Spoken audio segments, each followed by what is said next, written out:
Ampitiavana indray tompoko lasy tompoko avy ny tsy tiana ny tokantranonao am'izao harivan'ny talata izao manasanao ary anaraka ireo vaovao izay voahangin'ny mpanao gazety ny fahitalavitra Ama-TV amin'ity hariva ity.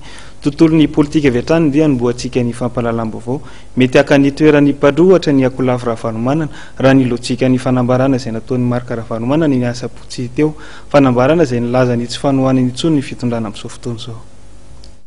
Nanao fanambarana ny tsy fanohanany intsony ny fitondrana Andriamatoa Marc Ravalomanana ny sabotsy teo, nandritra ny fidirana mivantana telefaonina, nandritra ny hetsika teny Magro Beoririka. Ho mpanohitra ve ny Akolafy Ravalomanana? Hiala amin'ny seza ve ministra ny fambolena Roland Ravatomanga? Maître Yantra Razafy Manatsofo ro lefitry ny faritana Antananarivo sy Girivo Randrianarsoa ao anatin'ny bromaharitry ny antenimieram-pirenena. Hitonona ho mpanohitra koa ve ny vondrona parlementaire Ravalomanana? Telo andro taorian'ny fanambarana nataon'Andriamatoa Marc Ravalomanana, tsy mbola nisy aloha ny fanambarana ofisialy izay nataony ity Akolafy ity. Raha nanontaniana mikasika ny fanambarana nataon'Andriamatoa Marc Ravalomanana ny mpitarika ao anatin'ny Akolafy dia laza fa tsy mifanarahana amin'ny fanapa-kevitra noraisin'Andriamatoa Marc Ravalomanana.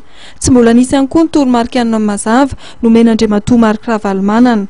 Raha tsy hivina ny fanambarana nataon'Andriamatoa Girivo Randrianarsoa zoma lasa teo dia laza izy fa tsy mahalala fa tsy mifampodiana n'Andriamatoa Marc Ravalomanana ny SADC fa ny fitondrana mbola sakana ny fodiany n'Andriamatoa Marc Ravalomanana eto an-tanindrazana, ary nilaza ihany koa ny tenany fa azo heverina ny ipetrahan'ny Akolafy Ravalomanana ho mpanohitra raha toa ka tsy tanteraka ny fampodiana an'Andriamatoa Marc Ravalomanana. Andrasana araka izany raha tena haka ny toeran'ny mpanohitra tokoa ny Akolafy Ravalomanana.